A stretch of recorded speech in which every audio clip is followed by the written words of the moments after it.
ladies and gentlemen, if you thought that the layoffs were over, you're not going to like this episode, but we got to do it because I was expecting this. This is a cow's opinion. We're not going to make any jokes because this is terrible. Because today, Microsoft cut nearly 2,000 video game jobs across all of their teams. And we're going to have to talk about it because Phil Spencer, the boss of Xbox and in essence over all of their gaming, released a memo saying that they were committed to aligning on a strategy and an execution plan with a sustainable cost structure that will support the whole of our growing business, and then slashed about 8.6% of the gaming workforce. This is 1,900-ish jobs out of a 22,000-person team. There is no safe harbor as Activision Blizzard, ZeniMax, Xbox, pretty much all of their teams have been hit, and that Spencer says he is grateful for all the creativity, passion, and dedication have brought to our games, our players, and our colleagues. Well, as always, this rings a bit hollow when the CEO who makes a lot of money, well, he's not the CEO of Microsoft, excuse me, but when the people at the very top who over-invested and make a lot of money get to keep their jobs and may even get bonuses based on this stuff, it's a little hollow. As is the fact that Spencer called this a painful decision, but that the company will provide full support to those who are impacted during the transition, including severance benefits informed by local employment laws. I don't know what that means, except that maybe they're doing the bare minimum, I guess. But they also remain strategy to growing the business and bringing more games to more people, which, you know, is kind of hard when you just laid off 1,900 to 2,000 people. But the bleeding doesn't stop there. The Verge has also reported, and I apologize, this is Kotaku by Levi Winslow. Credit where credit is due always. But The Verge has also got an article saying that both President Mike Ibarra and Chief Designer Officer Alan Adham also left the company, and a new president will be announced sometime next week. This is after just a couple of months after they closed their $69 billion with a B dollar acquisition of Activision Blizzard, giving them tons of the greatest IPs. And this was to be expected, unfortunately. Because let's be clear, this is what always happens when companies merge. They have to reduce headcount. Part of it is cost saving, but part of it is honestly, when you're two companies, you need two people doing the same thing. When you're one company, sometimes you only need the one, or maybe a one and a part-timer. It depends. Part of the benefits of merging, all because you can get rid of these redundancies. But the bleeding doesn't even stop there. And I know I said that about Mike Ibarra and Allen, but Michael McWhirter wants you to know here on Polygon that secret survival game is also dead and gone, ladies and gentlemen. Set in its own original universe, this was supposed to be their own survival and crafting game, and was something that I actually thought sounded kind of cool. But amid all the layoffs and all of the stuff happening at Activision Blizzard, Xbox, ZeniMax, everywhere, they have announced that the project is done like dinner. It's over. So it also has Ibarra's statement from X. Today is my last day at Blizzard. Leading Blizzard through an incredible time and being part of the team shaping it for the future ahead was an absolute honor. Having already spent 20 plus years at Microsoft, and with the acquisition of Activision Blizzard behind us, it's time for me to once again become Blizzard's biggest fan from the outside. Now remember, he took the role in 2021 from J. Allen Brack, and then was a co-owner for part of the time. Alan Adham also had his statement, which is, as one of Blizzard's co-founders, Alan has had a, I guess this is, he didn't make a statement? This is a Microsoft statement. Alan has had a broad impact on all Blizzard's games. His influence will be felt for years to come, both directly and indirectly, as Alan plans to continue mentoring young designers across the industry. He had Adham had originally left in 2004, but came back a decade later and led World of Warcraft. No, I'm to. God, man, I'm not. But he returned to the company a decade later to creatively lead the World of Warcraft developer. Now, that untitled survival game had only announced in 2022 and was supposed to be, as I quote, a brand new survival game for PC and console. A place full of heroes we have yet to meet, stories yet to be told, and adventures yet to be lived. A vast possibility waiting to be explored. This was going to be their first new property since 2016's Overwatch, and would have competed with the likes of Minecraft, DayZ, and Rust. And is still pretty good because we got Enshrouded and Palworld. So guys, what does the cow think about this? Now there are two big announcements. There's the personnel announcement and there's the game announcement. Going back to personnel, it sucks. This is what we expected this year for the consolidation wave, especially as Blizzard Activision had been bought. And look, 1,900 is a lot. But it's not just Activision Blizzard. There's ZeniMax teams, there are Xbox teams. Pretty much all of their studios are losing some people based on necessity. And that sucks and is terrible, and we should all be really unhappy about it. I don't like it, and you should not like it either.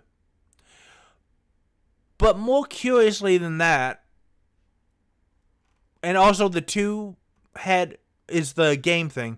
A quick note, though, because I'm getting ahead of myself. Mike and Alan leaving is probably not a surprise to those two. They were probably made aware, hey, we need you guys to help with the transition, but then your jobs are going to be redundant as Blizzard goes from Activision Blizzard to just Blizzard and then gets folded into the Microsoft gaming groups. We're not going to need as much of a headcount here. And I'm sure both of them were aware of this. I don't think that they were fired. Most likely that high up, they were made fully aware so they could start planning their exits. But the most important thing, and I don't want to downplay the fact that 19,000 people just lost their jobs, because remember, we got our running tally, which is now 6,000, 5,900 plus. I believe Activision Blizzard's, NetSpeak, WeWom Games. I don't know who these guys are.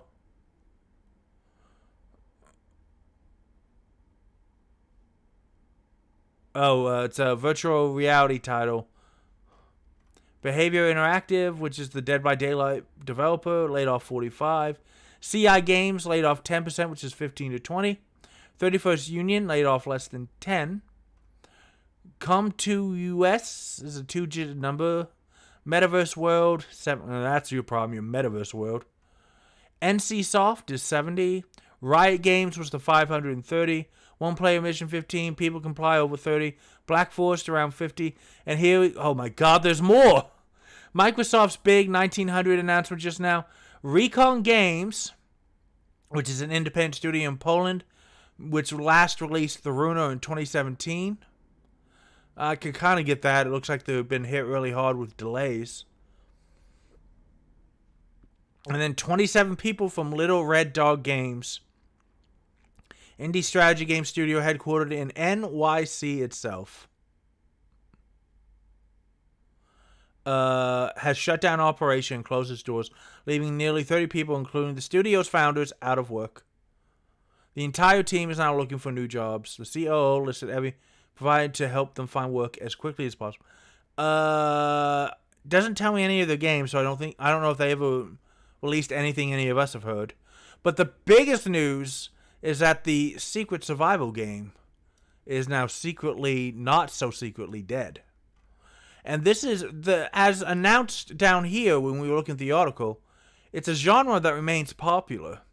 And so I was trying to figure out that Blizzard really needs to get back to developing big games and more games and fixing what Activision was breaking. And so I was trying to figure out, as I was looking up information for this video, why would you cancel it?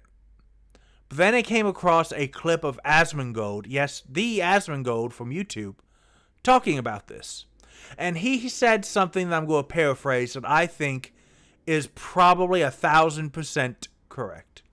Because Asmongold said, you've got to believe that this fall into it, they have it playable. And there's a good chance that the higher-ups looked at what they had, where they were going, and said, you know what? This is not a good game. He pointed out that Dragonflight was solid, but not really fun. Nobody likes the changes in Overwatch 2. That Hearthstone Rumble thing on your phone, it's a fun game, but it's kind of a Clash of Clans knockoff when people are only really playing Clash of Clans and not any of the other knockoffs. Hearthstone is getting kind of... There's still a passionate fan base, but it's not the huge thing it used to be. When you're talking MMOs, people are talking more Final Fantasy than World of Warcraft. Blizzard really needs to get back to being Blizzard, the biggest and best in the industry. And if they're willing to cancel this game this fall into it, I've got to believe that the game just was not looking very solid. And Asmongold is probably 1,000% right. They looked at the game and said, this is not going to compete really in today's market, or it's going to take too long, and we've got other projects we've gotten you guys to do, and they axed it. This sucks. That's the cow's opinion for today, guys. This sucks. This is more of the stuff just going away. And I really want to stop, but we are at almost 6,000 jobs cut in 2024, and it's not even February in 2024. So if you think that we're almost done, no. Buckle in. Guys, this is the punishment for all the easy money that was thrown at video games, and developers were just numbing it up and with no plans for the future. And then when the money suddenly ran dry because of interest rates, a lot of these game companies just weren't in a position to survive. And it sucks that consolidation and closure waves are causing all of this. I mean, 6,000 people. I think we get over 10,000 before the end of the year. We may get over 10,000 before we're all the way into spring. I mean, look at this. We're at 6,000 already. Microsoft said, hold on to my beer. I'm going to do the biggest one of all. And did this. And again, it was expected because this is what happens when companies merge. But it doesn't make it any easier. You know you have the comments down below to talk about what you want to talk about. Let me know what you think. I was kind of looking forward to seeing what Blizzard finally had with that survival game. You can let me know below, were you going to give this game a chance? Was this going to be your triumphant return now after Activision Blizzard had been sold to come back to Blizzard games with no more Bobby Kotick?